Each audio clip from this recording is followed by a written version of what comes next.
The morning sunlight spilled across the small town of Grantham Falls, casting long shadows over the crumbling sidewalk outside a modest two-story house. Inside, Elijah Carter sat alone in a faded recliner, his weathered hands trembling as another deep cough shook his chest. A crimson stain bloomed across his handkerchief, which he quickly stuffed into the side pocket of his flannel shirt. The last thing he wanted was for his twin sons to see the blood. At 58, the once vigorous Army sergeant had become a shell of the man who'd commanded missions overseas. But time had taught him one thing: his health wasn't the mission anymore. His son's future was. The house was quiet for now, just the soft tick of a worn clock and the occasional creak of wood settling. Upstairs, his sons, Marcus and Jordan, still slept. At 17, they were identical in every way but temperament. Marcus, focused and precise, had his eye on a future in military strategy. Jordan, more restless, leaned toward combat and action. Both had been dreaming for months about Blackridge Military Academy, one of the top prep schools in the nation. That evening, over a modest dinner of chicken and rice, they had excitedly discussed an upcoming summer leadership program that could almost guarantee their admission to West Point. Elijah had smiled, nodded, encouraged their excitement, but said little. After they went to bed, he sat in the darkened living room, staring at a shelf above the fireplace. There, in a dusty display case, lay his past: a silver star, a bronze star, and a purple heart, each representing a piece of his soul left behind in distant deserts and jungles. He stood slowly, joints popping as he moved to the display. The metals glinted faintly under the dim ceiling light. Memories of battles, bloodshed, and brothers lost stirred beneath his calm exterior. The silver star in particular, he remembered dragging a wounded private through enemy fire to safety, his boots slipping in the mud as bullets tore the air around them. That soldier had survived. 3 others hadn't. Elijah's lips thinned. That piece of metal had come at a price. And now, looking at it, he knew what he had to do. The next morning, Elijah waited until the twins left for school before locking the medals carefully into a velvet-lined case. He added his father's old pocket watch for good measure, one of the last valuable possessions he owned. Then he climbed into his beat-up Ford and drove to the far end of town, where Curtis's pawn and trade sat sandwiched between a liquor store and an abandoned car wash. Inside, the place smelled like old paper and coal dust. Curtis himself, a balding man with a slow drawl, looked up from behind the counter as Elijah entered. "Morning, Sergeant," Curtis said, squinting as the velvet case landed between them. "These real?" he asked after lifting the silver star with surprising reverence. Elijah's voice was calm, as real as the pain that came with them. Curtis studied his old friend for a long second. "You sure about this, Eli?" Elijah nodded once. "My boys deserve a future. This'll help get them there." Curtis ran the numbers, chewing the inside of his cheek. "This won't cover both tuitions." Elijah took a breath. "I figured. That's why I brought the watch." They settled on an amount that would cover both academy program fees, with a few hundred left over for bus fare, books, and an emergency. Elijah signed the slip without hesitation. Curtis boxed the medals up, gently, like he was handling something sacred.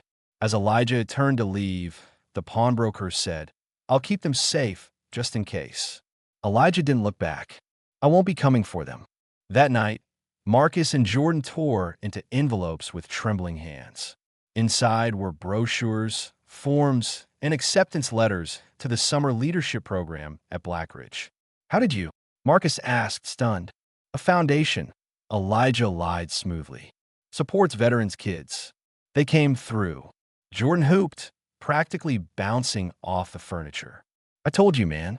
I told you it'd work out."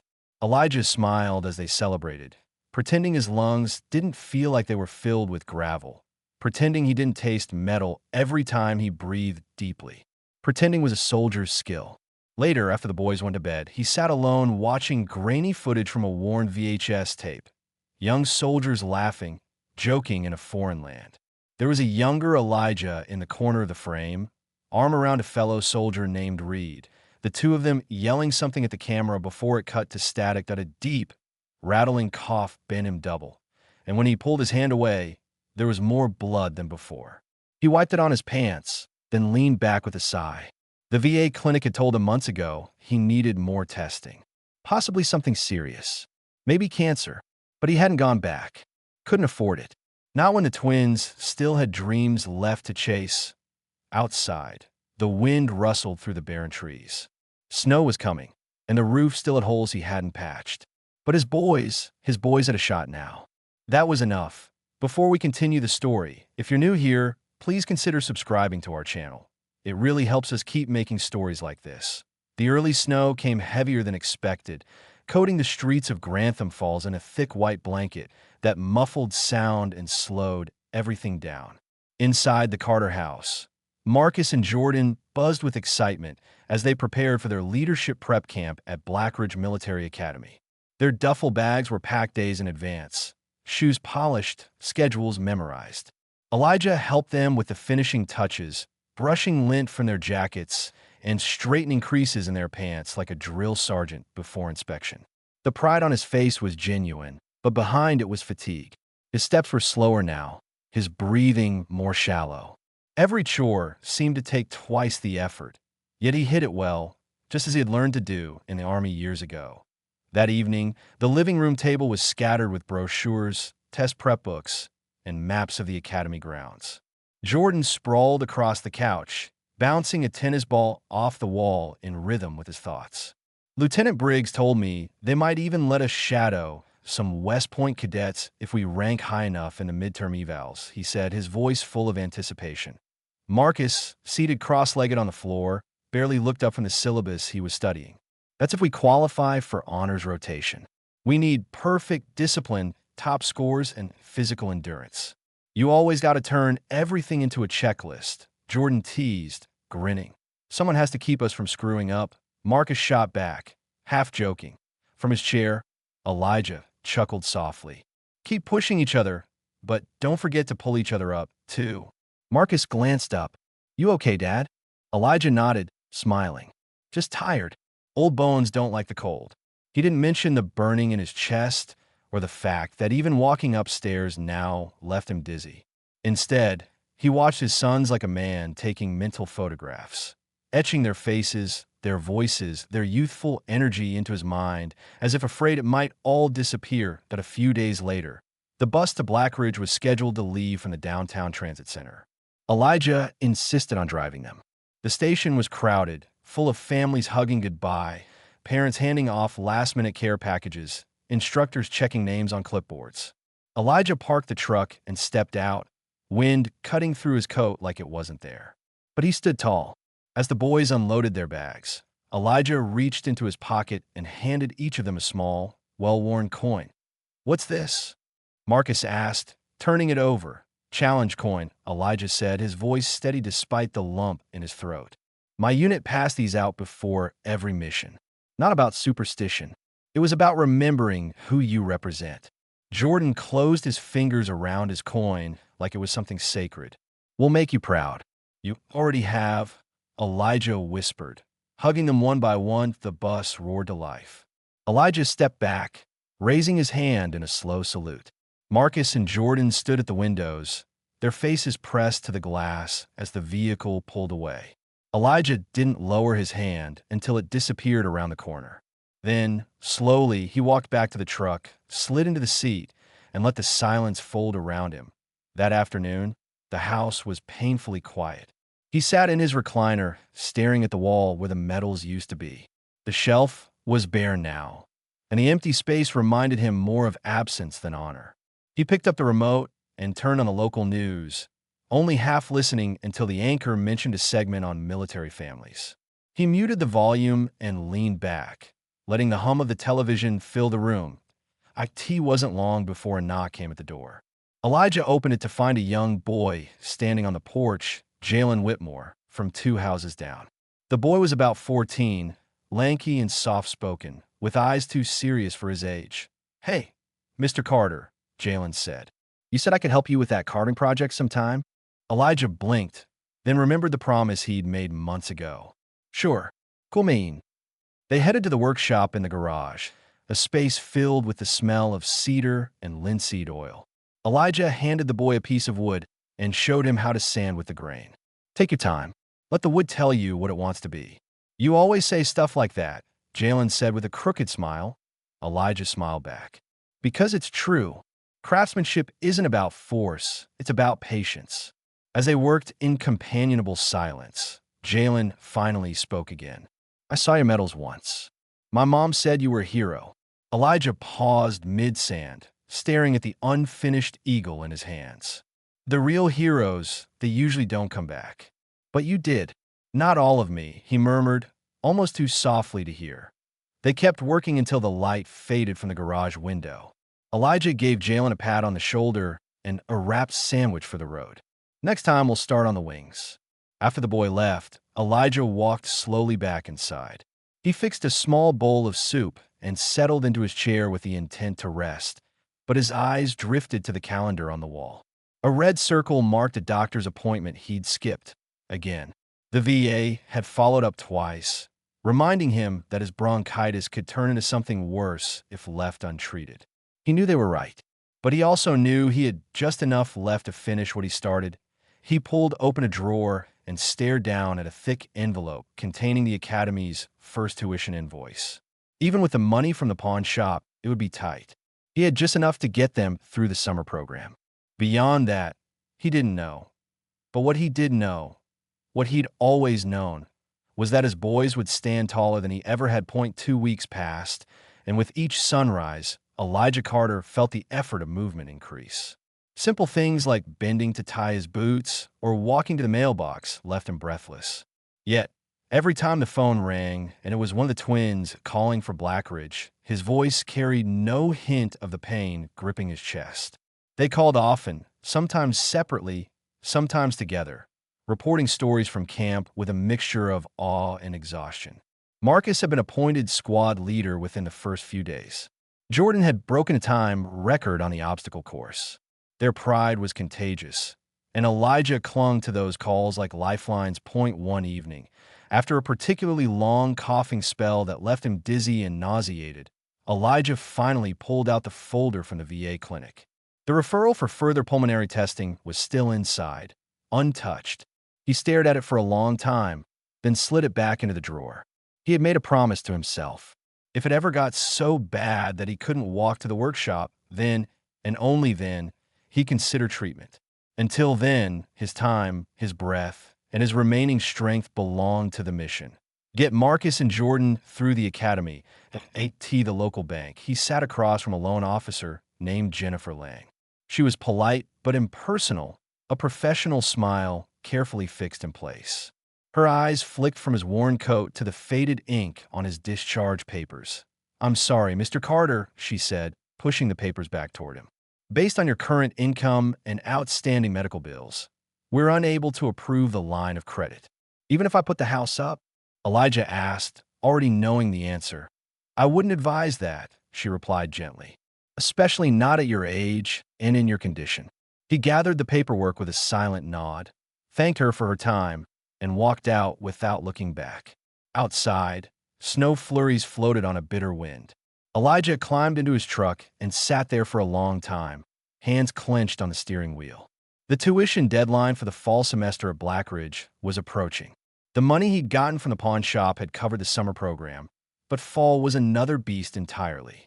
He needed nearly double that amount to get both boys through, and he was out of options. As he pulled into the driveway, he saw a familiar figure waiting on the porch. It was Jalen, sitting cross-legged, holding a half-carved block of wood. "Thought I'd work on the eagle some more," the boy said, standing quickly. Elijah gave him a tired smile.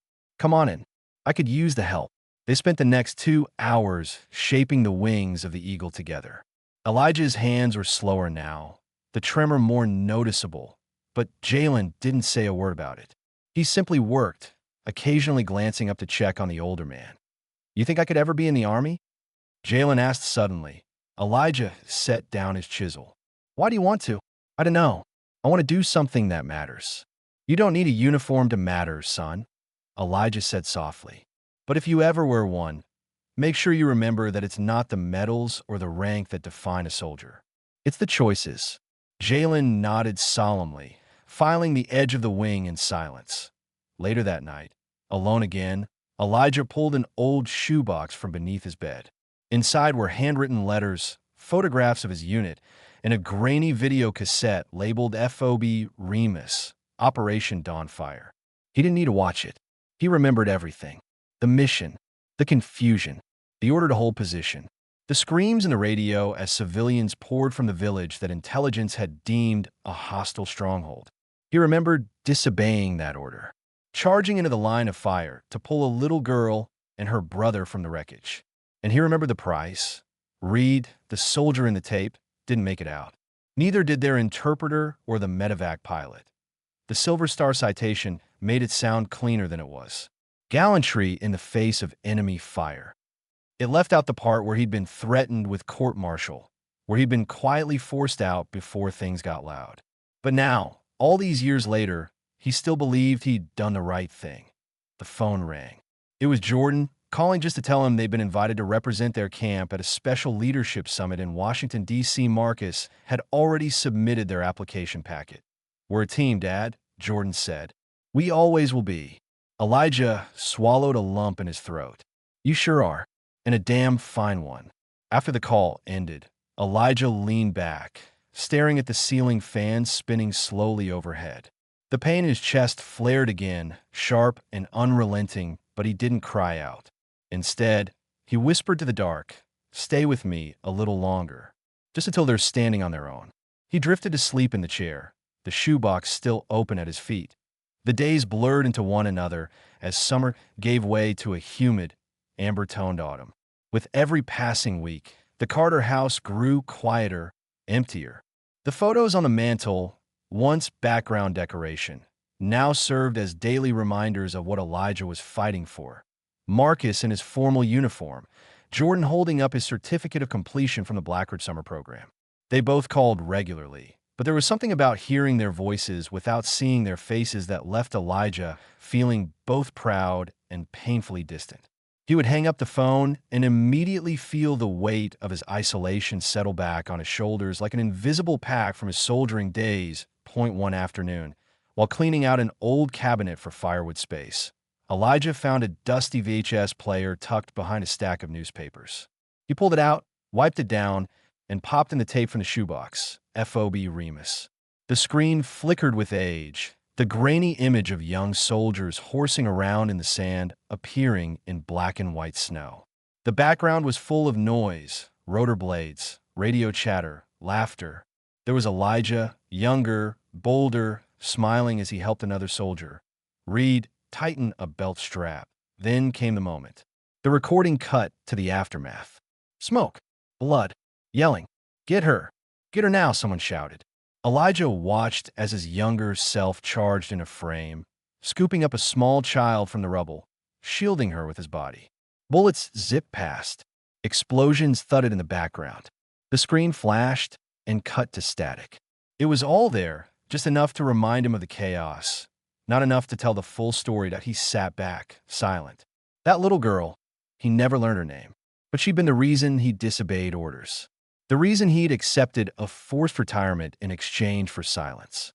And now, decades later, the medals that came from that mission sat in a pawn shop display case while his lungs deteriorated and his sons climbed their way toward the very system that had turned its back on him that a knock on the door interrupted his thoughts. It was Jalen again, this time holding a wooden box. "Finish the eagle," he said shyly. Elijah took the carving with both hands. It was rough in places, but beautifully shaped. The wings were outstretched, the detail etched into every feather. "You did good, son." "I was thinking," Jalen said, sitting down on the porch steps. "Maybe I could give this to someone. Like donate it. To a veterans group or something." Elijah chuckled. "Keep it. Not everything has to go to the world. Some things are just for you." Jalen hesitated. "You ever going to get those medals back?"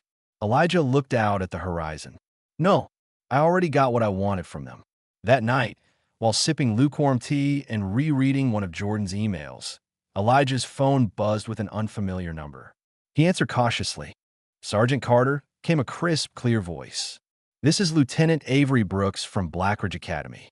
I just wanted to speak with you about your sons, Marcus and Jordan." Elijah sat up straighter. Is everything all right? More than all right, Brooks replied, a hint of a smile in her tone. They're standing out. Both of them. Top performers.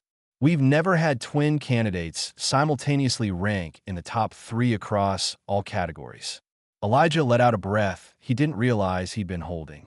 That's good to hear. Brooks continued. We're nominating them for early selection to the Presidential Service Candidate Program. It's competitive, but we think they have a real shot. Elijah nodded slowly, the pride swelling inside him, warm and heavy. Thank you for letting me know. After he hung up, he sat in silence. He should have felt victorious. But instead, he felt the sharp pinch of something unfinished. A sense that there were still loose ends, truths left unsaid. The next morning, Elijah drove back to Curtis's pawn and trade. The shop looked the same, dim, cluttered, quiet. Curtis was behind the counter, sipping coffee and flipping through a hunting magazine. Elijah, he said, surprised. Didn't think I'd see you again. I'm not here to buy them back. Elijah replied before the man could ask. I just want to look at them. One last time. Curtis nodded and opened the glass case beneath the counter. The metal sat inside, untouched. The silver star still gleamed faintly under the fluorescent lighting. Elijah reached out but stopped short of touching it. They ever ask about you? Curtis asked. My boys? Every day. But they don't ask about this. Not yet. Curtis watched him carefully. They will. I know, Elijah said. That's why I'm writing everything down. Just in case. He left without the medals, but with a clear purpose. That evening, he opened an old leather-bound notebook, one he'd kept hidden in the back of his closet. The first page was blank. He picked up a pen, his hand trembling slightly, and began to write. Dear Marcus and Jordan, he started. There are things I've never told you. The autumn wind outside howled through the trees, rattling dry leaves across the porch as Elijah sat hunched over the notebook in his lap, writing by the light of a flickering desk lamp. His pen moved slowly, deliberately, as he pressed thoughts in a paper that had waited decades to be unburdened. Line by line, he told his sons the truth about Project Ember, about the evacuation, about the order he disobeyed, and the friends who didn't make a home. He didn't dress it up or sanitize it. He didn't make excuses. You may never read this, he wrote near the bottom of the first page, but I'll write it anyway. Because the truth is what I owe you, more than medals, more than stories. By morning, he'd only filled 10 pages, but his hand throbbed and his body begged for rest. So he slipped the notebook under his pillow and lay back on the couch, falling into a shallow sleep filled with dreams of radio static, distant screams, and desert heat. When he awoke, hours had passed, and the light outside had changed. A voicemail blinked on his phone. Jordan's voice, chipper and upbeat, talking about how they'd been selected to represent their camp in the Joint Cadet Ethics Forum. They chose us because we lead by example, Jordan said, then laughed. Can you believe that, Dad? Me, leading by example. Elijah smiled at the sound. They were already becoming men, and he was so damn proud. Still, his breath caught as he sat up. The tightness in his lungs had worsened. The cough came quickly and left him doubled over, gasping. When it passed, he reached for the notebook, running his fingers over the cover as if willing his body to last just a little longer, just long enough to finish it. The next few days, he barely left the house. Jalen dropped by once or twice to check in, bringing sandwiches from the diner his mother worked at. Elijah always waved him off with a smile, saying he was just resting. But Jalen wasn't fooled. The boy saw the way Elijah moved now, slower, weaker. He noticed the pill bottles multiplying on the kitchen counter. Something was wrong, but Jalen didn't press. Instead, he returned one afternoon with something new, a framed black and white photo. Got this from the library archives, Jalen said, handing it over. It's you, isn't it? Elijah took the frame, his hands trembling slightly. It was a news clipping from nearly 30 years ago. Sergeant Elijah Carter awarded Silver Star for gallantry. The younger version of himself stared back with stoic pride. Where'd you find this? He asked. School project, Jalen replied. We had to research local heroes. Elijah stared at the photo for a long moment before setting it down gently. Imno? Eat. Yeah, well, Jalen said, standing up. You saved people, even if no one else saw it. I think that counts. That night, Elijah tried to write again, but couldn't get past the first sentence. His chest burned, and a wheezing cough returned with enough force to knock the notebook from his lap. This time, he couldn't stand. He crawled to the phone, dialed 911, and collapsed beside it. When he woke, he was in a hospital room, sterile and humming, a nasal cannula feeding oxygen into his lungs. You're lucky, the nurse said softly as she checked his vitals. Your neighbor found you just in time. Elijah Carter, a doctor said later, scanning the chart at the end of his bed. Stage 3 lung cancer, with signs of aggressive progression. Likely service-related. Burn pit exposure, based on your file. Elijah nodded, but said nothing. His mind had already moved on. Not to the cancer, not to the prognosis, but to the unfinished letter sitting back home under his pillow. We can begin treatment immediately, the doctor added. But you'll need to stay a few nights for observation. I don't have time, Elijah rasped. My sons will notify your emergency contacts, the doctor assured him. No, don't bother them. They're busy. He turned away, staring at the ceiling tiles, already calculating how many pages he had left to write. Word got to Marcus and Jordan anyway. Not from the hospital, but from Jalen. The boy had called Marcus using an old emergency number Elijah once wrote down in case of real trouble. Marcus and Jordan arrived 2 days later, their faces tight with worry and frustration as they entered the hospital room. Elijah was asleep when they walked in, thinner, grayer, hooked up to IVs and monitors that beeped softly. The sight stopped them in their tracks. For a moment, neither said a word. Then Jordan whispered, "Why didn't he tell us?" "Because he didn't want us to worry," Marcus said, jaw clenched. "Because he's still trying to protect us." As Elijah stirred awake, his gaze settled on their faces. His eyes filled with both relief and guilt. "Boys," he croaked, "you didn't have to come." Marcus sat beside him, gripping his hand. "We absolutely did." Elijah tried to sit up, but couldn't. "You're missing the forum." "The DC thing. Forget the forum," Jordan said. "We've got more important things to do." For the next hour, they sat in silence, holding their father's hands, letting the gravity of the moment sink in. When the nurse came to adjust his fore, Elijah whispered to Marcus, "In my drawer, under the pillow, there's something I need you to read." Later that night, Marcus found the notebook in the house exactly where Elijah said it would be. He sat at the kitchen table, reading the first 10 pages under a dull yellow light, tears forming slowly as he took in the story he never knew. Jordan read it next. And when he was done, he turned to Marcus and said, This changes everything." Rain pattered softly on the windows of the Carter house as Marcus and Jordan sat at the kitchen table long after midnight, the worn notebook lying between them. Every few minutes, one of them would flip back a page, rereading a paragraph as if trying to make sure the words were real. Elijah's handwriting filled the pages, steady at first, then growing shakier as the story unfolded. Project Ember, the orders to eliminate a village. The moment he refused, the lives he saved, the lives lost, the cover-up, the quiet discharge, the price paid in silence. Everything they thought they knew about their father's military service had been blown apart by those pages. Marcus stared at a line near the bottom of page 6. "The Army gave me a medal, then told me to forget what I'd done to earn it. So I pawned it, because your future meant more than a memory I wasn't allowed to keep." Jordan closed the notebook gently, as if it were sacred. He didn't just sacrifice his medals. He gave up his name, his reputation, for us, and for a village no one ever talks about.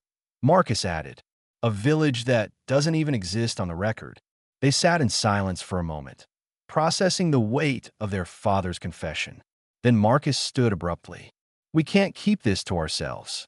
Jordan looked up, brow furrowed. "What are you saying?" "I'm saying someone buried this. And if we don't dig it up, no one will. Dad deserves better." "But how do we even start?" Jordan asked.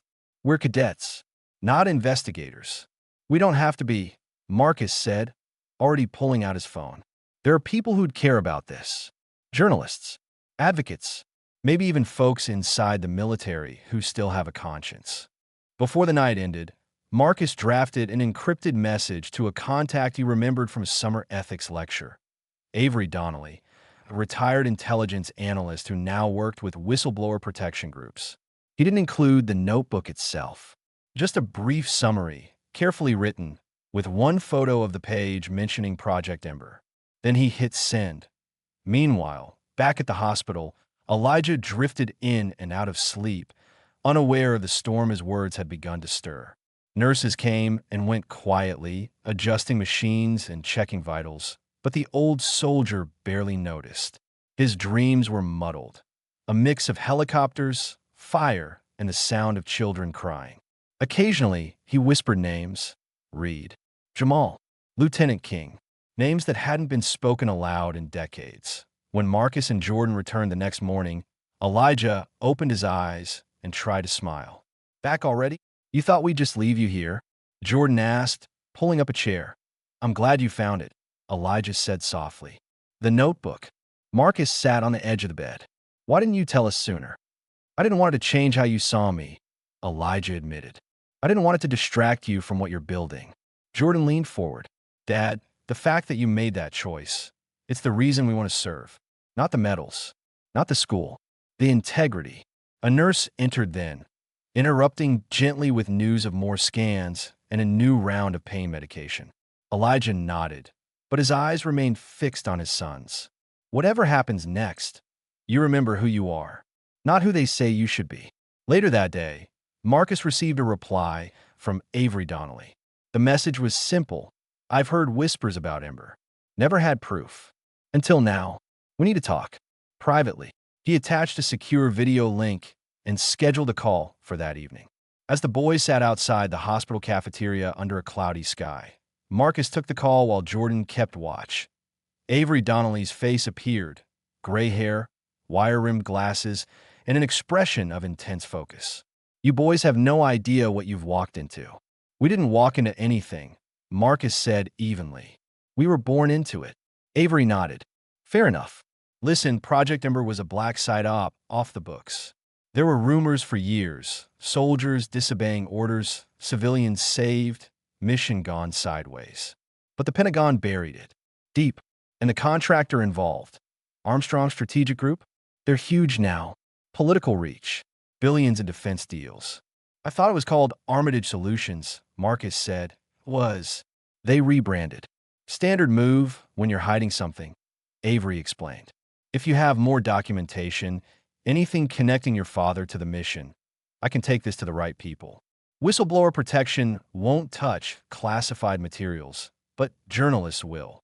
Jordan leaned into frame. "What happens if we make this public?" Avery paused. "Your father becomes a symbol, and symbols don't always survive the attention. Neither do the people around them." Marcus tightened his jaw. He didn't hide this for safety. He hid it because no one was listening.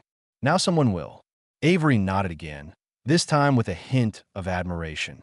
"I'll prepare a secure drop site. Give me scanned copies of everything. I'll coordinate with someone who still has access to declassified vetting." That night, the twins sat in their father's hospital room as he slept. Jordan stared at the ceiling. "You think he'd want us to do this?" Marcus replied without hesitation. "I think he's always wanted to tell the truth. He just never thought anyone would care." They didn't know it yet, but they were already being watched. The next morning broke in eerie stillness. At Grantham Falls Medical Center, Elijah remained asleep, his body subdued by a cocktail of painkillers. Outside his window, frost edged the glass, a soft reminder that time was moving quickly and winter would soon lay claim to the landscape. Inside, Marcus sat hunched over a hospital cafeteria table, a laptop open in front of him. Beside him, Jordan scrolled through encrypted files they'd scanned from the notebook, sorting them by date, relevance, and clarity.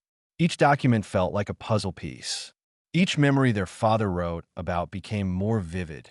Names, coordinates, details that even a government scrub team would have trouble denying. Just after noon, a secured notification popped up on Marcus's screen. The files had been received by Avery's contact, a woman named Dana Whitlock, a seasoned investigative journalist with a reputation for exposing corruption in defense contracting. Her reply was cautious but determined. "I've seen enough. You'll hear from me again within 72 hours. But brace yourselves. When this breaks, the fallout could be massive. Jordan leaned back in his chair. You think it's really going to go that far? I think it already has, Marcus replied, nodding toward the window. A black SUV had been parked across the street since they arrived that morning. No license plate, tinted windows, the kind of car that said, "Don't ask." They said nothing more. They didn't have to. That evening, while Elijah slept, Marcus returned home to grab more clothes and his father's spare phone charger. When he entered the house, it felt different. Still, off. As he stepped into the living room, he noticed a strange draft, like a window had been left open. But they were all closed. He moved through the hallway, pausing near the kitchen where he saw it. An envelope on the table that hadn't been there before. No name, no seed, just a folded sheet inside with 2 words scrawled in red ink. Drop it. Marcus felt the coldness of it in his bones. Someone had been inside. No locks were broken. No miss. Just that quiet threat left behind like a whisper in the dark. He didn't call Jordan right away. Instead, he took the letter, snapped a photo of it, and slid the original into a Ziploc bag for prints, something he'd learned from a legal workshop they once sat through at the academy. He returned to the hospital an hour later, his face pale. "They've been in the house," Marcus whispered, handing Jordan the photo. Jordan stared at it, then exhaled sharply. "They know." Marcus nodded. "And they're watching us. Probably him too." They both looked toward their father's hospital room. Elijah hadn't spoken much since the last scan. His energy was fading fast. But that night, he stirred and called them both in with a raspy voice. "You boys, you still working on all that Ember stuff?" Jordan sat beside the bed. "We are. We read everything. And we're not stopping." Elijah reached for Marcus's hand. "There's more." He struggled to sit up, and with help, he leaned forward. Top shelf in the garage, wooden crate with paint cans. Underneath is a box. Has my mission maps. Original reports. Some aren't in the record. "Not anymore. Why didn't you tell us?" Marcus asked, stunned. Elijah smiled faintly. "Because I didn't know if I wanted you to see me for who I really was or who I tried to be." Jordan swallowed hard. "You were a soldier who saved lives. That's who you are." The following day, Marcus made the trip to the house again, this time with Jordan beside him and a borrowed GoPro camera mounted on his chest, just in case. They entered cautiously, checking every door, every window. Everything looked untouched, but they moved with purpose, heading to the garage. There, behind 2 ancient cans of primer and a rusted toolbox, they found the crate. And beneath it, wrapped in a military green poncho, was a narrow metal box labeled only with Elijah's last name and the faded letters Recon EMBR.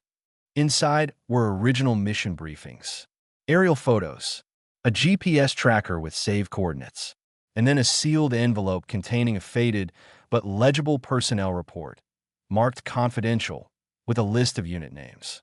Marcus scanned it and froze. Dad wasn't the only one, he whispered.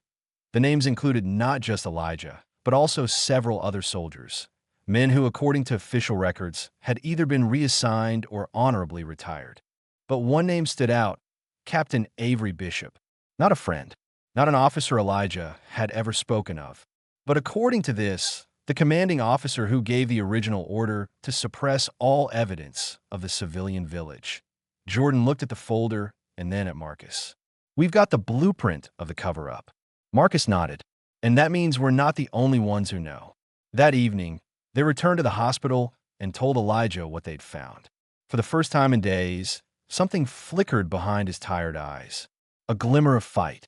He reached for Jordan's hand and said quietly, "Don't stop. No matter what they say. No matter what it costs." As they left his room, Jordan's phone buzzed. It was a news alert. Breaking, explosive claims emerge in military cover-up allegation. Unnamed source hints at suppressed mission files and medals traded to protect children. Dana had kept her word. Marcus looked at his brother. "There's no going back now." Jordan's reply was immediate. "Good." The hospital waiting room felt charged with an invisible current, as if every ticking second of the wall clock brought with it the weight of consequences finally catching up. Marcus and Jordan sat side by side on the stiff vinyl chairs, each staring at their phones, reading through the ripple effect caused by Dana Whitlock's published article. Within hours, it had gone viral, shared by military forums, whistleblower groups, and even a few mainstream media outlets. The headline alone was enough to demand attention. The mission that never happened. One soldier's silence, two sons, and the truth buried by a medal. Their father's name hadn't been mentioned directly, but the timeline, the medals, the story, it was unmistakably Elijah. Inside the hospital room, Elijah was quiet, but not unconscious. The morphine had dulled his pain, and while his body remained still beneath the sheets, his eyes watched the boys every time they entered, calm but knowing. He had felt it. The world was finally listening. WY mid-morning, there were new visitors. A man in a tailored black suit and a woman with a tight bun and government credentials approached the front desk and asked to speak with Marcus and Jordan Carter. Just a formality, the man said as he flashed his badge. We'd like to speak about some recent documents circulated online. The brothers met them in the hospital cafeteria. The man introduced himself as Special Agent Luther Shaw from Internal Affairs, Department of Defense. The woman was Captain Delaney from the Pentagon's Legal Division. Their tone was cordial, but their eyes betrayed something colder: calculation. You boys have stepped into very serious territory, Shaw began, resting a slim folder on the table. Project Ember is highly classified. Possessing or distributing information tied to it could be considered a federal offense. Jordan didn't blink. We didn't leak anything. A journalist did. Delaney interjected, with scans that clearly originated from your family's home. This isn't a debate. We're offering you a chance to walk this back. Marcus leaned forward. Or what? You'll drag our dying father into court for telling the truth. Shaw opened the folder slowly. Inside were stills from a security camera, photographs of Marcus entering the pawn shop weeks ago. Another page held blurred images of the garage. Let's not pretend we don't know the level of access you had, or what you've already given up. Marcus's jaw tightened. We're not backing down. Delaney's expression shifted ever so slightly, something close to respect, or maybe sympathy. Then you should be ready for what comes next, because it won't be just your father's name on the line.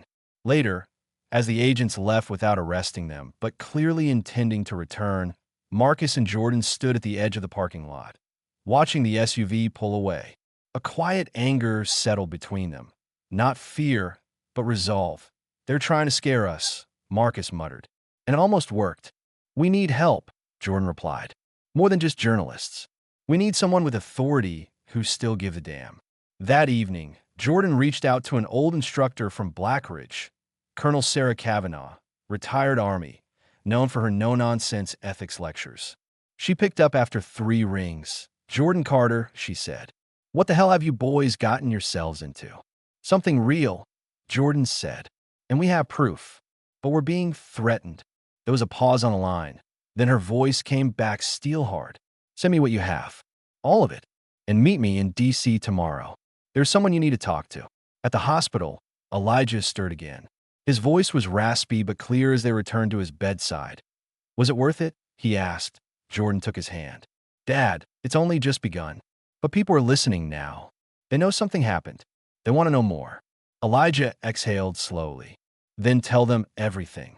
The next morning, before sunrise, Marcus and Jordan boarded a train to Washington, taking with them a secure drive containing their father's notebook scans, photos, and every supporting document they had found. Colonel Kavanaugh met them at Union Station, wearing civilian clothes but carrying herself like she still barked orders for a living. You two caused quite a ruckus, she said, eyes sharp. The Joint Ethics Committee called me. You got ears in some very powerful places. Good, Marcus said, because we've got the truth. And someone's trying to bury it, again. They were escorted to a private meeting in a discreet federal building near the Capitol. There, they met Deputy Inspector Harold Mendez, head of internal investigations for military misconduct cases. He was a graying man with sunken eyes, sleeves rolled up, and a look that said he had nothing left to lose. He listened as they laid out their evidence. He said very little, but when they finished, he opened a locked drawer and placed 2 thick, sealed files on the table. One of these is your father's real service record, he said. The other is the one the public sees. I've known for years something didn't line up, but without testimony or documents, we couldn't do a thing. You've changed that. Then clear his name, Jordan said. Fix it. We will, Mendez said. But make no mistake, this will trigger an avalanche. Politicians, generals, defense contractors are going to fight this every step of the way. Let them, Marcus said. We've got nothing left to lose. Just as the meeting wrapped up, Kavanaugh's phone buzzed with a message that turned her face pale. She showed it to the twins, an alert that Elijah Carter had been moved to intensive care. Condition critical. Marcus's stomach dropped. We need to get back. Now. Hours later, they burst through the ICU doors, the sounds of machines and hushed urgency hitting them like a wall. Elijah lay motionless, monitors blinking erratically. A nurse looked up with sympathy. He's holding on, she said. But you should be with him. They stepped into the room. Elijah's eyes fluttered open, just barely. We found them, Dad, Jordan whispered. People who believe you. Elijah's lips moved faintly. Good boys, Marcus gripped his hand.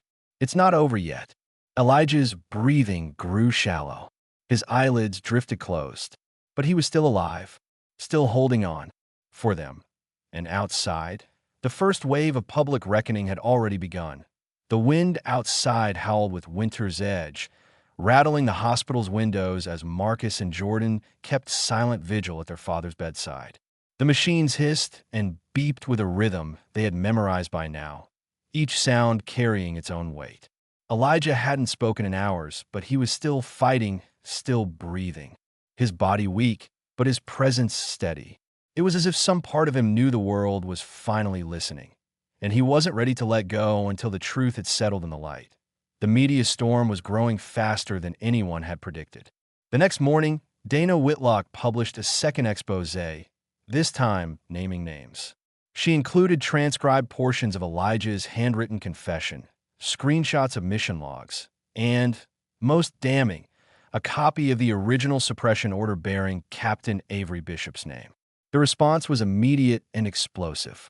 Military veterans across the country began sharing their own stories of orders that didn't feel right, of silences kept in the name of survival. Hashtags like hashtag Honor Elijah and hashtag Ember Truth began trending within hours.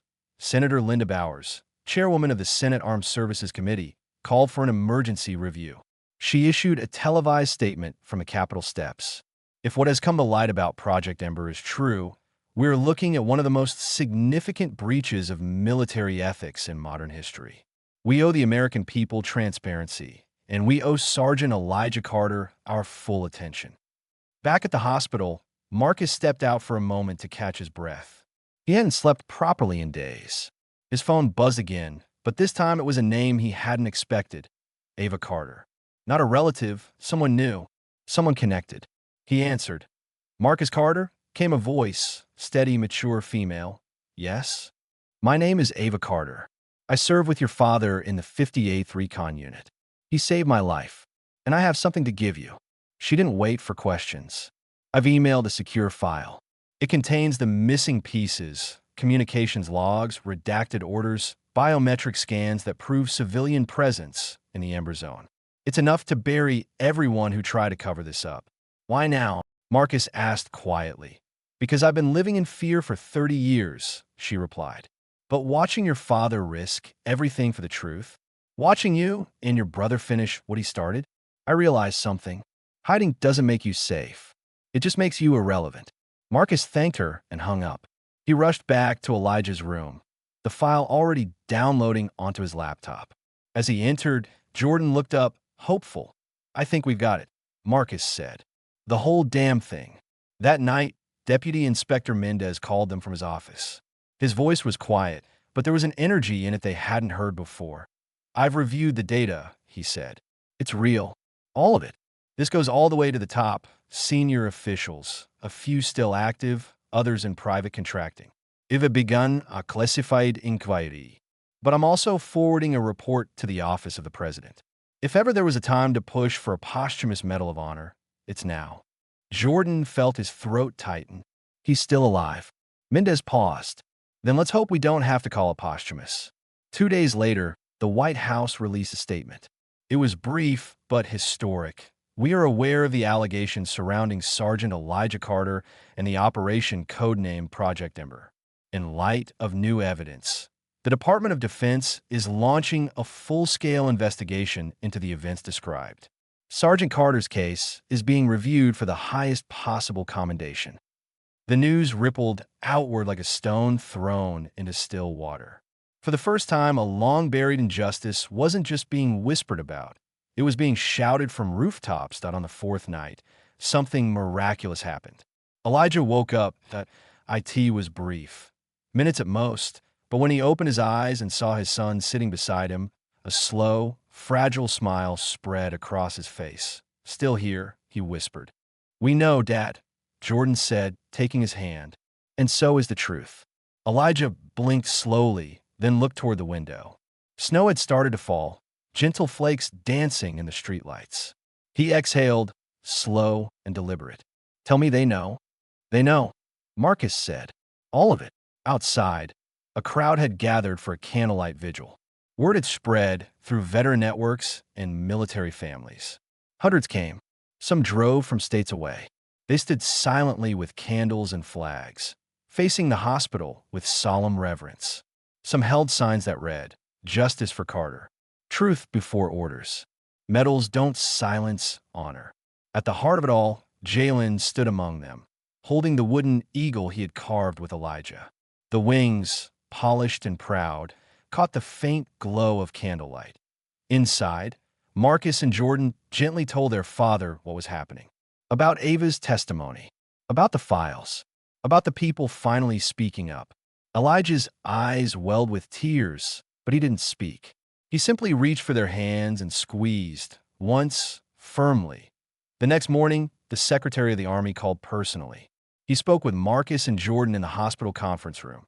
"I want you to know," he said, his voice formal but not cold. "We have received the full report, and we are moving to recommend Sergeant Elijah Carter for the Medal of Honor, pending final review. This is not ceremonial. It's overdue." Jordan asked what would happen next. The secretary took a long pause. "There will be hearings. There will be resignations. And there will be questions about how many others were silenced over the years. But you should understand something. Your father changed the course of military ethics, not by speaking loudly, but by standing silently for others. That is the highest form of valor." Later, in the hallway outside Elijah's room, Marcus leaned against the wall, finally allowing himself to cry. Not out of grief, but out of release. They had done it. Against the odds, against power, against fear, they had brought the truth home. And in doing so, they had restored not just their father's legacy, but the meaning of every medal he'd ever been forced to give away that a week had passed since the Secretary of the Army's call. The snow outside had grown thicker, blanketing Grantham Falls in a soft, reflective white. Inside the hospital, Elijah's room had changed. Gone were the sterile, empty walls. Instead, hand-drawn cards lined the ledge by the window. Notes from strangers, letters from fellow veterans, photos from people who said, "Because of you, I stayed true." It was as if the entire nation had suddenly remembered what it meant to value integrity over image. And at the center of it all was a quiet man who once pawned his medals not for pity, but for principle. Elijah's condition remained fragile. The doctors made no promises, only possibilities. But for now, he was awake more often than not. When he saw the letters, he chuckled faintly and said, "Guess I should have told this story sooner." Marcus leaned against the foot of the bed, arms crossed. "You were waiting for us to be ready." Jordan nodded. "And we are." The official press announcement came 3 days later. It was televised nationally.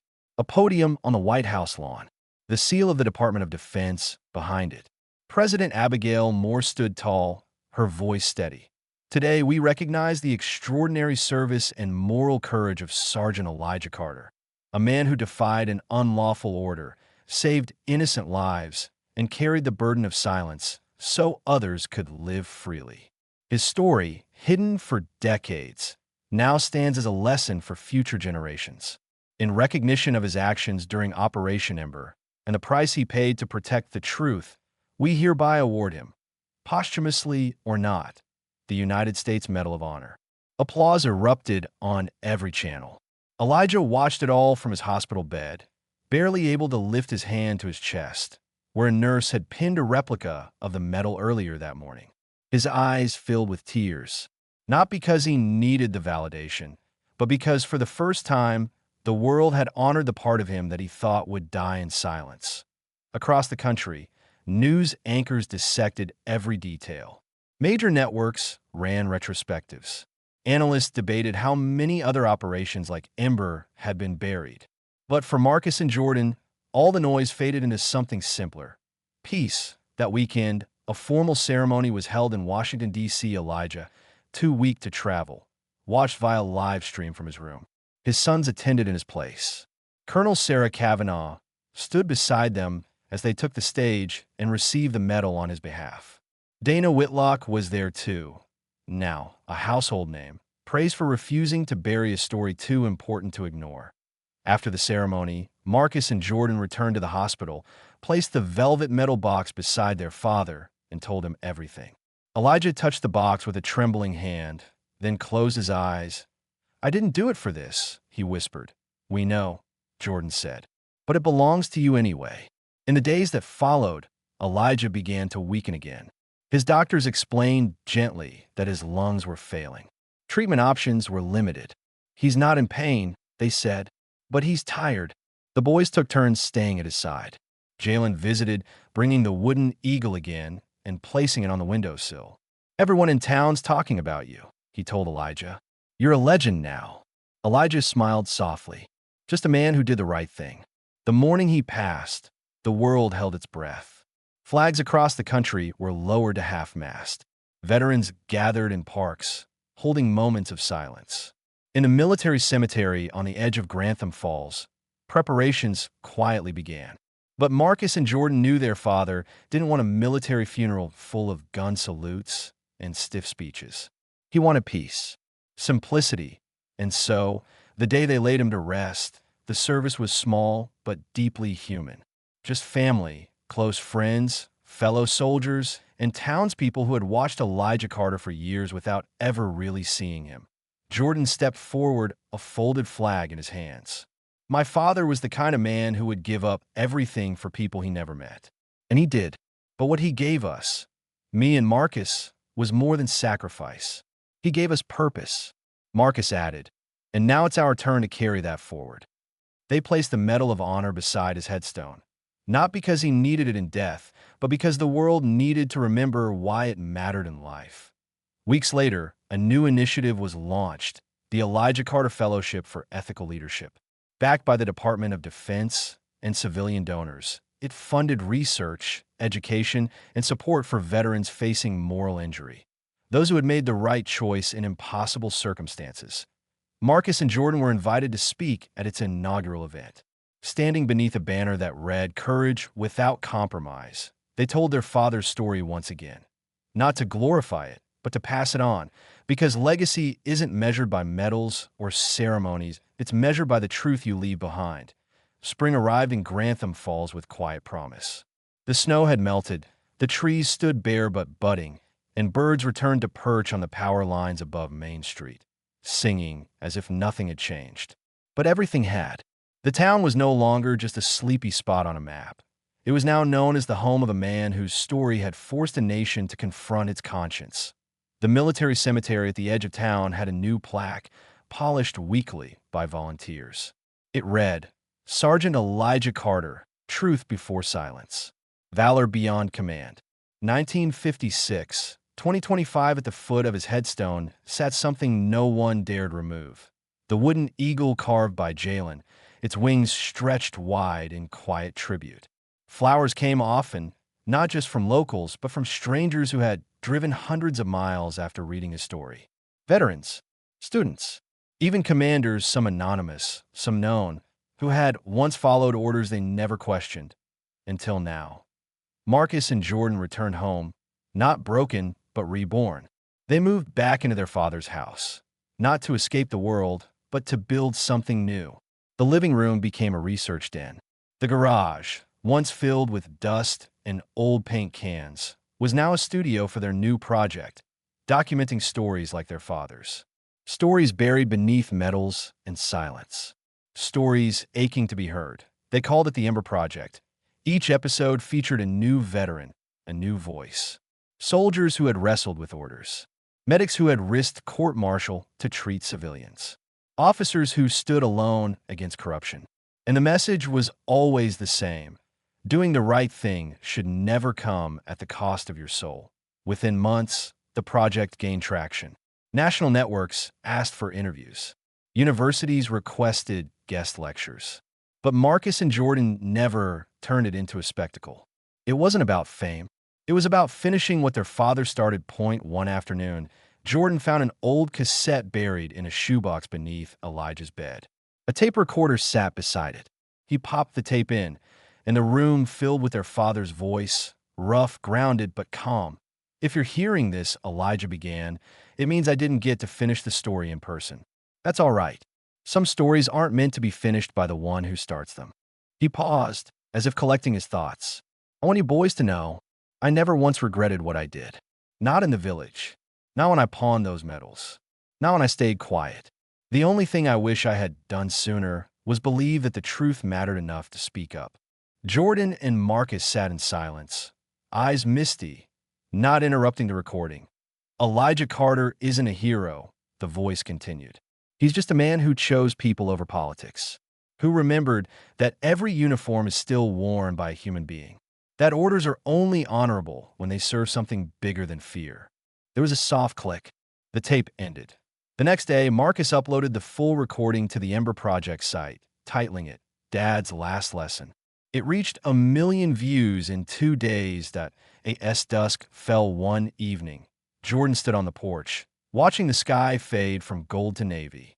He sipped from a mug bearing the words, "Integrity is a legacy." Behind him, Marcus was piecing together another story, fingers tapping softly at the keyboard. The house didn't feel heavy anymore. It felt full of purpose, of voices, of light.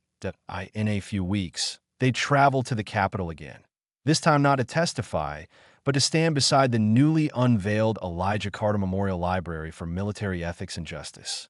A space where soldiers could come not to be told what to do, but to be reminded why they serve. Before they left, Marcus posted a final message to their followers. "Our father didn't live to see his story taught in classrooms, but he taught us something that will live far beyond textbooks. Honor isn't what's pinned on your chest. It's what stays in your heart when no one's watching." So now we ask you, what story will you leave behind? Tell it, share it, live it. And with that, the screen faded to black. Elijah's name etched quietly beneath his son's closing words. Months passed, but the story of Elijah Carter refused to fade. It became more than a news cycle. It became a case study, a movement, a mirror held up to the very institutions meant to honor sacrifice. Universities began adding his case to ethics curriculums. Military academies used the Ember Report as a core module for leadership training. Even within the Pentagon, whispers of reform grew louder. And at the heart of it all were two brothers who never expected to become the voices of a generation. Marcus and Jordan had grown into reluctant public figures. Invitations flooded in, interviews, keynote speeches, political roundtables, but they declined most. They weren't interested in attention. Their mission was clarity. They chose instead to build something sustainable, a platform not just for their father's legacy, but for others like him who were still hidden behind classified files, denied medals, or silenced by shame. The Ember Project expanded. What started as a blog and video archive soon became a full nonprofit with legal advisors, veteran outreach coordinators, and digital researchers working together to track similar cases. Each week, more veterans came forward, some anonymously, others boldly. There were stories of cover-ups, yes, but also stories of kindness, restraint, and moral courage under fire. Not every soldier needed a scandal to be remembered. Some just needed to be seen. In the heart of downtown D.C., a permanent installation was opened inside the National Museum of Military History. It was called the Hall of Conscience, dedicated to those who chose ethics over orders and truth over convenience. The first plaque? Elijah Carter. Below it, his actual pawn receipt, the carved wooden eagle, and his Medal of Honor. Visitors stood silently for minutes in front of it, reading, reflecting. Many cried. Some saluted. One rainy morning, Jordan was approached by a woman during a veterans town hall in Denver. Her hair was silver, her coat worn, but her eyes bright with purpose. She introduced herself as Margaret Dillon, a former military nurse who served in the same region as Elijah during the Ember period. "I knew your father," she said, holding up a faded photo of young Elijah, standing in a field hospital, a child clinging to his leg. "He smuggled that little girl out after her village burned. No orders. No permission. Just guts." Jordan's throat tightened. "You never came forward?" She shook her head. Who would have listened to a nurse with no rank? "But I kept this photo. I always meant to send it. I think now's the time." The photo became the centerpiece of the Carter family's next campaign, a reminder that while documents and medals were symbols, real stories lived in the faces of those protected. That photo alone inspired over 30,000 veterans to sign a petition demanding a formal audit of long-buried classified missions. Congress finally agreed. The Moral Accountability Act was drafted within the year. One afternoon, Marcus sat alone in the garage, now a studio filled with lighting equipment, documents, and framed testimonials.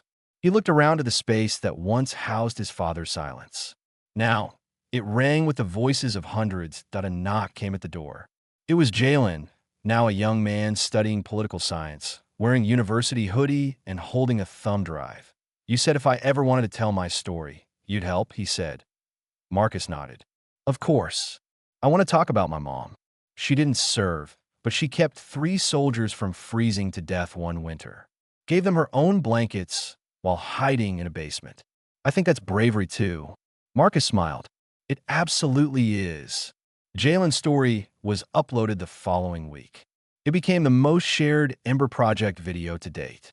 It was no longer just about soldiers. It was about conscience, humanity, and the often unseen courage in everyday people. Meanwhile, Jordan was approached by a publisher to write a book. Not a memoir, but a collected volume titled The Truth They Buried.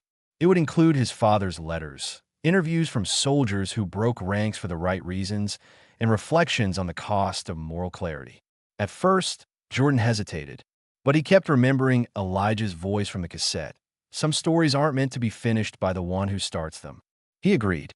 The book hit bestseller lists within weeks. The final chapter, however, wasn't written in a book or filmed in a studio.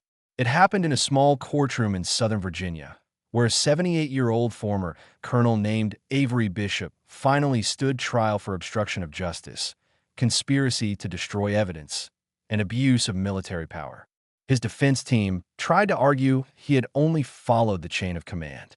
But the jury, moved by testimony from dozens of witnesses, including Ava Carter and Margaret Dillon, ruled decisively, guilty on all counts. The verdict marked a rare legal reckoning in a system where just following orders had too often been a shield for cowardice. As Bishop was led out in handcuffs, reporters turned to Jordan, asking how it felt. He replied, "This isn't about revenge. It's about restoration. That's what Dad would have wanted." And that night, when the brothers returned home, they did something simple, something quiet. They poured 2 glasses of iced tea, Elijah's favorite, and sat under the stars beside his empty chair on the porch. The wind moved gently through the trees, and the carved eagle watched from the windowsill. There was no need for more words. Just a soft, shared understanding between 2 sons who had fulfilled a promise that a year later, the world had changed more than anyone could have imagined. All because one man had chosen silence for decades, and his sons had chosen to break it at the right moment. The Ember Project had grown from a garage-side effort into a fully funded foundation. With offices in 4 states and a digital reach across continents, it had helped re-examine over 600 veteran cases and restore more than 70 service records. Soldiers who had been erased from history were being re-added, medals reissued, benefits restored. But more than that, stories were finally being told. Marcus stood at the podium of a newly opened auditorium in Austin, Texas. Behind him, a towering mural showed Elijah Carter mid-salute, his silhouette painted in hues of bronze and flame. The hall had just been named the Elijah Carter Center for Ethical Leadership. It was funded by a bipartisan congressional grant and private donations from veterans and military families that he looked out at the sea of faces, students, cadets, survivors, generals. My father never asked for applause. Marcus said, his voice steady. He only asked for a world where truth wasn't punished, where doing the right thing didn't cost everything. The room went quiet. Some wiped tears. Others nodded silently. A few saluted.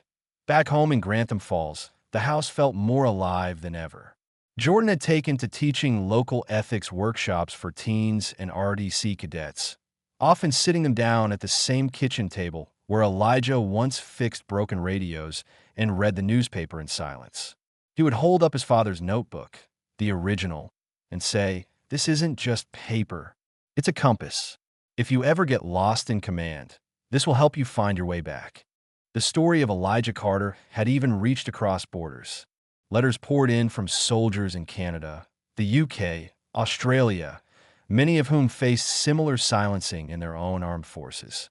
A coalition began forming, the Global Truth Network, inspired by the Ember Project's framework. By sharing their model freely, Marcus and Jordan helped thousands of voices find their first platform. One unexpected supporter emerged in the form of General Charles Whitaker, one of the few high-ranking officials still active who had once served under the same chain of command that buried Elijah's actions. In a live-streamed forum, Whitaker confessed to turning a blind eye during Ember. "I didn't stop it," he said. "I didn't question it. And that makes me complicit, but no more." His admission stunned the military world, but it also cracked open the final wall. That week, Congress passed the Carter Amendment, which required an independent civilian ethics review board on all classified operations involving civilian casualties. It wasn't perfect, but it was a beginning. One evening, Jordan sat outside watching the golden hour paint the backyard in warm light. He scrolled through his inbox, hundreds of new messages each day. But one stood out.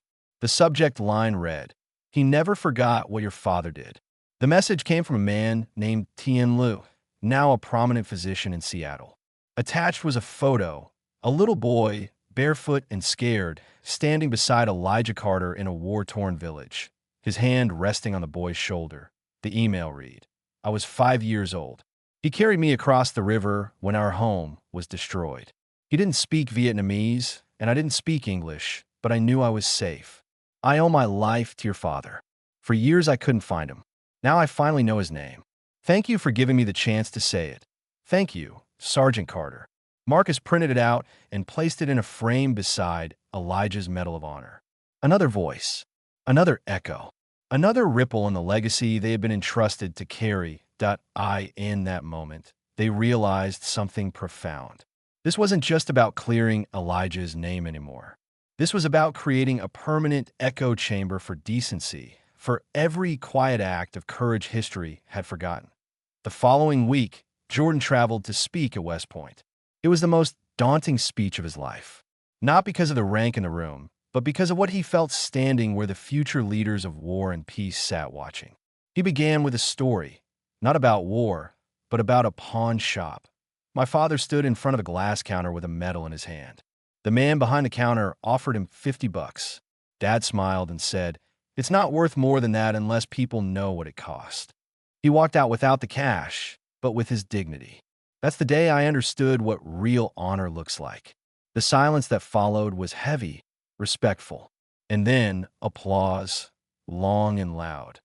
After the talk, a young cadet approached him, tears in her eyes. "Sir," she said, "your father changed my life. I was ready to leave this program. I thought I couldn't live with the pressure. But now I know the weight is there because the truth matters." Jordan smiled gently. "Then carry it well. You're not alone." Back in Grantham Falls, the old oak tree near Elijah's grave had begun to bloom again. A bench sat beneath it now, with the inscription, "For those who stand when silence is safer." And nearly every day, someone came to sit, sometimes in uniform, sometimes in plain clothes, but always with a story that needed to be remembered. The second anniversary of Elijah Carter's passing arrived not with sorrow, but with purpose. The town of Grantham Falls, once a quiet dot on the map, had become a pilgrimage site for those seeking clarity in chaos. Veterans, students, policymakers, and even high school history classes made their way to the cemetery where Elijah was buried beneath the oak tree. The town's mayor declared it Carter Day, a yearly observance not just of one man, but of what he stood for: conscience, courage, and quiet conviction. On that particular morning, a soft spring breeze carried the scent of freshly cut grass as hundreds gathered at the Elijah Carter Memorial Field, land that had once been a junkyard but was now transformed into a community park, built using donations from thousands who had followed the Carter story online. At the center of the park stood a statue, not of Elijah in military uniform, but in simple civilian clothes, crouched down and handing a book to a child. The plaque read, "Elijah Carter. He carried truth like a torch in the dark." Jordan stood on stage with Marcus beside him. Behind them, banners fluttered bearing the insignia of the Ember Project, the Department of Veterans Affairs, and a dozen military academies. But the most prominent symbol was something simpler: two hands clasped over a folded flag, drawn by a middle school student from Ohio who had never known Elijah but had been moved by his story. "We thought we were fighting for our father," Marcus told the crowd. "But somewhere along the way, we realized we were fighting for everyone who ever had to choose between silence and justice."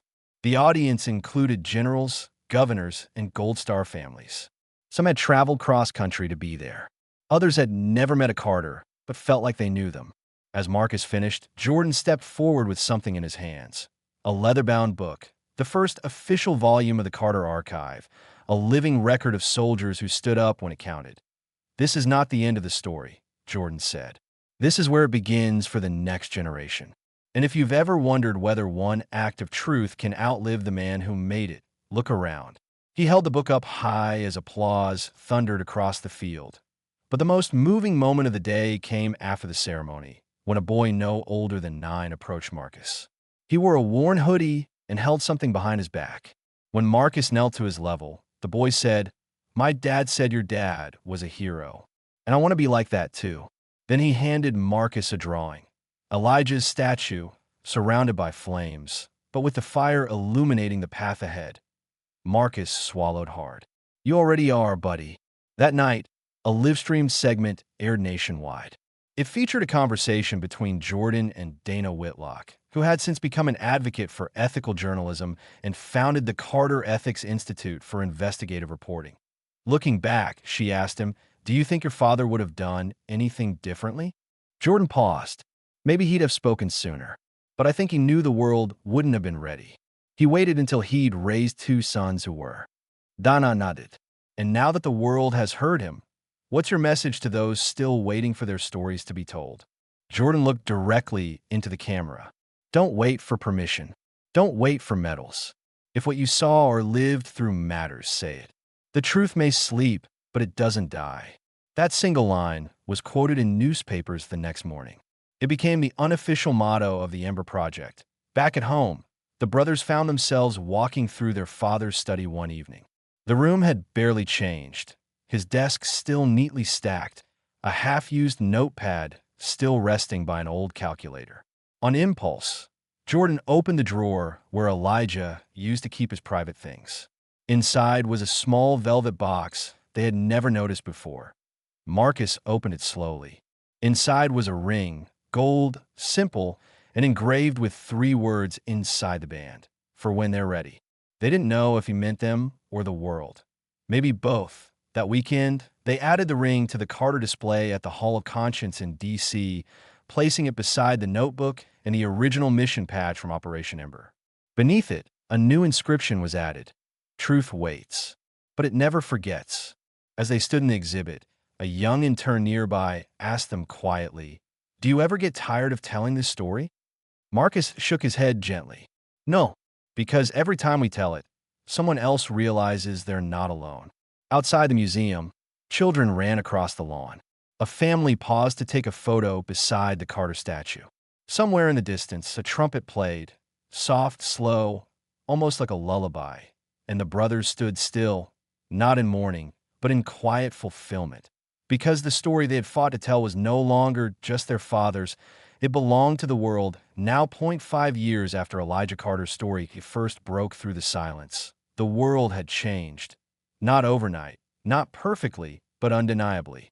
His sons had transformed grief into movement, and movement into a message that kept spreading far beyond anything they had imagined. What began in a dusty garage in Grantham Falls had become a global network of ethical leadership, veteran advocacy, and truth-telling. And still, his name echoed, not in headlines now, but in classrooms, in war colleges, in whispered thanks at memorials, and in bedtime stories told by veterans who once had no words to explain what they'd been through. On the morning of what would have been Elijah's 74th birthday, Marcus walked down the hallway of the newly opened Elijah Carter Leadership Academy. The walls were lined with framed portraits, not just of generals and founders, but of unsung heroes, nurses, translators, civilian volunteers, whistleblowers. Each one carried a brief quote beneath their name. Each quote was taken from one of Elijah's journal entries. Marcus entered the main auditorium just before the ceremony began. Students were filing in, wearing simple uniforms, no ranks, no medals, just names on their badges and quiet fire in their eyes. At the center stage, a young girl stood holding a violin. She was just 10 years old. The granddaughter of a soldier Elijah had once pulled from a collapsed convoy in a forgotten mission that never made it to the history books. She played softly, and the room hushed. No anthem, no fanfare, just a melody Elijah used to hum when reading by the porch, now preserved in a child's fingers and carried like memory through strings. After the performance, Jordan stepped up to the podium. His beard was flecked with gray now, his voice deeper, more grounded. But when he spoke, he did it the same way Elijah had taught them, clear, direct, and with nothing false. 5 years ago, he began, we stood in front of a grave, unsure how to tell a story no one had wanted to hear. Today, that story is no longer ours to carry. It belongs to all of you. He paused, letting the silence carry. We built this place because we believe every generation deserves the tools to lead with integrity. Not because it's easy, but because it's necessary. My father wasn't just a soldier. He was a mirror. And what you do here will reflect what kind of future you believe in. He looked across the rows of young faces. Don't wait for permission to be decent. Don't wait for medals to be brave. The crowd rose in applause, but no one cheered loudly. It was respectful, reverent, deeply personal.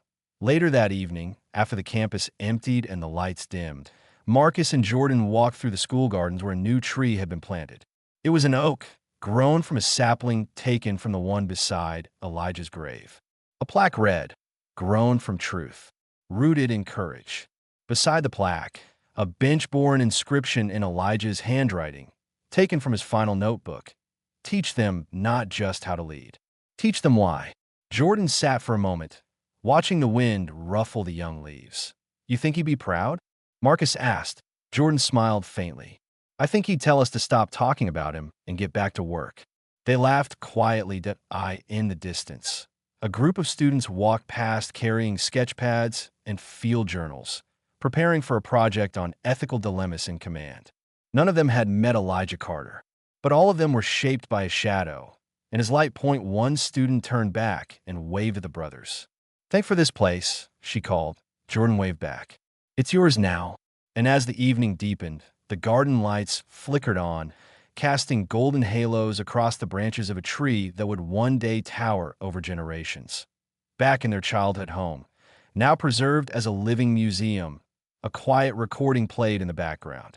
Elijah's voice, restored and digitized for visitors. If you ever wonder whether one man can make a difference, just remember, history is built from the moments most people never see. Be the one who chooses to act anyway. The screen faded to black. Then a final line appeared. His medals were pawned. But his legacy was priceless. What part of Elijah's journey moved you the most? Which moment or character left a lasting impression on you? Drop your thoughts in the comments. And if you've ever carried a truth the world wasn't ready for, now is the time to tell it.